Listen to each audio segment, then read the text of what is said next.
नमस्कार, ये आकाशवाणी है। अभी आप रैनोमी से समाचार सुनेंगे।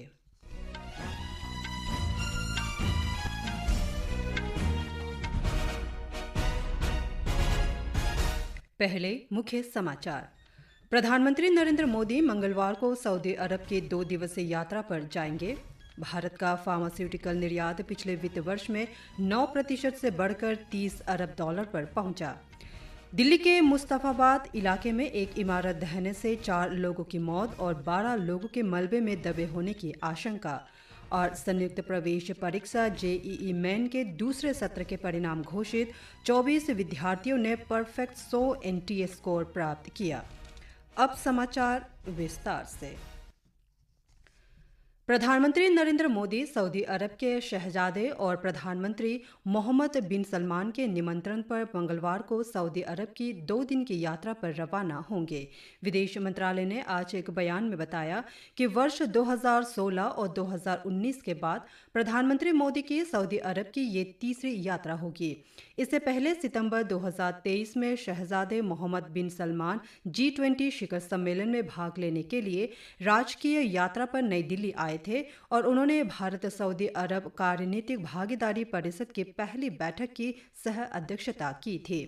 भारत और सऊदी अरब का सामाजिक, सांस्कृतिक और व्यापार संबंधों का लंबा इतिहास रहा है। दोनों देशों के बीच निकटवर्ती और मित्रतापूर्ण संबंध है। कार्यनीतिक साझेदारों के तौर पर दोनों देशों के बीच राजनीतिक, रक्षा, सुरक्षा, व्यापार, निवेश, ऊर्जा, प्रौद्योगिकी, स्वास्थ्य, शिक्षा, संस्कृति सहित विभिन्न क्षेत्रों में मजबूत द्विपक्षीय संबंध है। पिछले एक दशक में सऊदी अरब के साथ भारत के संबंध और मजबूत हुए हैं।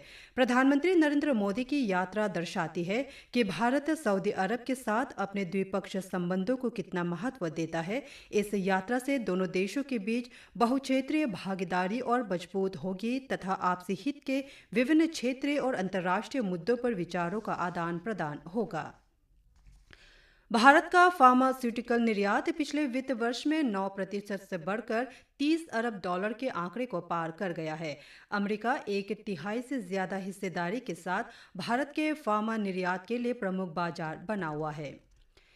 कृषि और प्रसंस्कृत खाद्य उत्पाद निर्यात विकास प्राधिकरण एपीडा ने महाराष्ट्र से अमेरिका तक भारतीय अनार की पहली वाणिज्यिक समुद्री खेप की सुविधा प्रदान की है। वाणिज्य और उद्योग मंत्रालय ने आज एक बयान में कहा कि लगभग 14 टन वजन वाले भारतीय भगवा किस्म के अनार के 4,620 बक्सों की पहली समुद्री खेप मार्च के दूसरे सप्ताह में अमेरिका के पूर्वी तट पर पहुंचे। ये खेप रवाना होने से पहले 5 सप्ताह के भीतर ही अमेरिका पहुंच गई। मंत्रालय ने इसे भारत के ताजे फलों के निर्यात के लिए मील का पत्थर बताया।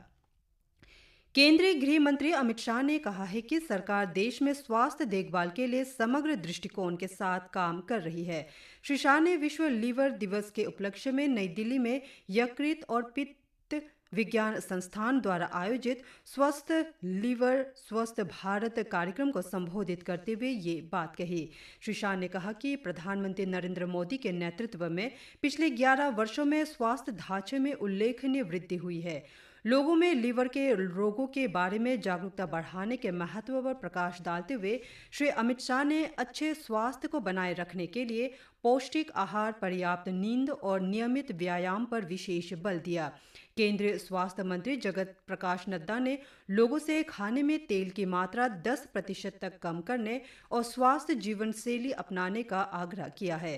प्रधानमंत्री नरेंद्र मोदी ने श्री नड्डा की पोस्ट पर प्रतिक्रिया देते हुए इस पहल को विश्व लीवर दिवस को ध्यान में रखते हुए खान पान और स्वस्थ जीवन शैली पर ध्यान केंद्रित करने के लिए सराहनीय प्रयास बताया। दिल्ली के मुस्तफाबाद इलाके में आज सुबह 4 मंजिला इमारत ढहने से 4 लोगों की मृत्यु हो गई और मलबे में 12 लोगों के दबे होने की आशंका है। राष्ट्रीय आपदा मोचन बल के उप महानिरीक्षक मोहसिन शाहदी ने कहा राष्ट्रीय आपदा मोचन बल के उप महानिरीक्षक मोहसिन शाहदी ने कहा कि एनडीआरएफ और अन्य एजेंसियां बचाव कार्य में लगी हुई है। उत्तर पूर्व जिले के अपर जिला पुलिस आयुक्त संदीप लांबा ने बताया कि 14 लोगों को बचा लिया गया है। दिल्ली की मुख्यमंत्री रेखा गुप्ता ने सोशल मीडिया पर पोस्ट में बताया कि घटना की जांच के आदेश दे दिए गए हैं और दोषियों के विरुद्ध सख्त कार्रवाई सुनिश्चित की जाएगी। पश्चिम बंगाल के राज्यपाल डॉक्टर सीवी आनंद बोस ने वक्फ संशोधन अधिनियम के विरुद्ध हिंसक प्रदर्शनों के दौरान मारे गए लोगों के परिजनों को हर प्रकार की सहायता उपलब्ध कराने का आश्वासन दिया है। राज्यपाल ने आज मुर्शिदाबाद जिले के शमशेरगंज के हिंसाग्रस्त इलाकों का दौरा किया और इस महीने की 12 तारीख को एक हिंसक भीड़ द्वारा मारे गए पिता पुत्र के परिजनों से भेंट की। पुलिस ने इस मामले में मुख्य आरोपी इन्माजुल हक सहित 3 व्यक्तियों को गिरफ्तार किया है। राज्यपाल ने जाफराबाद के हिंसाग्रस्त गांव का भी दौरा किया। लोगों ने अपनी रक्षा के लिए सीमा सुरक्षा बल के शिविर लगाने की मांग की है। ऐसा आरोप है कि हिंसाग्रस्त इलाकों में केंद्रीय बलों के लौटने के बाद स्थानीय लोगों को हमले की धमकियां मिल रही है। इस बीच राष्ट्रीय महिला आयोग की अध्यक्ष विजया किशोर राहटकर के नेतृत्व में 5 सदस्यों का एक दल हरगोविंद दास और चंदन दास के परिवार से मिला। राष्ट्रीय महिला आयोग की सदस्य डॉक्टर अर्चना मजुमदार ने कहा कि केंद्र सरकार हमेशा आम लोगों के साथ रहेगी। उन्होंने ग्रामीणों को केंद्रीय सुरक्षा बलों की मदद का भरोसा दिलाया। राष्ट्रीय मानव अधिकार का एक दल मुर्शिदाबाद के हिंसाग्रस्त इलाकों का दौरा करने के लिए मालदा से रवाना हो गया है।